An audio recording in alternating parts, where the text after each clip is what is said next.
Kamustahin natin ang kapuskuhan ng aktres na si Kim Chiu.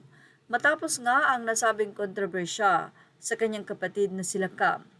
Hindi nga lingid sa kaalaman ng marami kung ano ang nangyari kay Kim Chiu at sa kanyang ate na sila Cam, kung saan ay nagkaroon ito ng issue sa napakalaking halaga ng pera na di umano ay nadispalko ng kanyang ate. Nagsimula ang lahat ng si Kim Chiu ay mag-advise sa kanyang ate na mamahinga muna, mag-relax matapos ang pagkakoma nito at muli ay nakarecover. Usap-usapan sa social media ang di umano ay nalulong sa kasino ang kanyang ate. Wala pa namang kumpirmasyon ito mula kay Kim Chiu.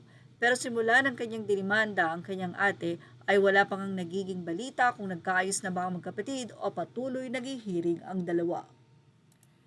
Sinuportahan si Kim Chiu ng kanyang mga kapatid sa pag-asunto sa kanyang ate o sa kanilang nakakatandang kapatid.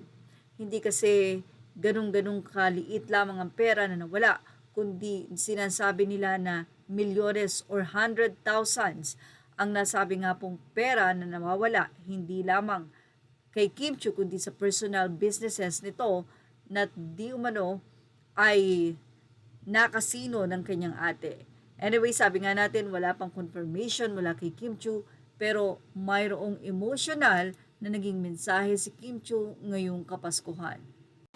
Sa kanyang mensahe ay damang-dama mo ang lungkot at bigat ng nararamdaman ni Kim Chiu na talagang ayaw niyang gawin pero kinakailangan.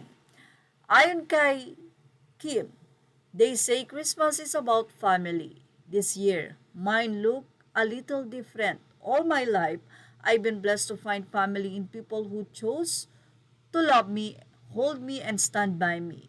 Especially this year. Blood is different, yes, but bond is everything. These photos are just a part of the many souls who lifted me up. Not everyone fit in the frame, but every single one of you lives in my heart.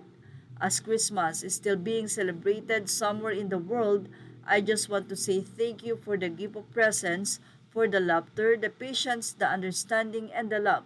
Wishing everyone peace and love as we welcome 2026. Merry Christmas!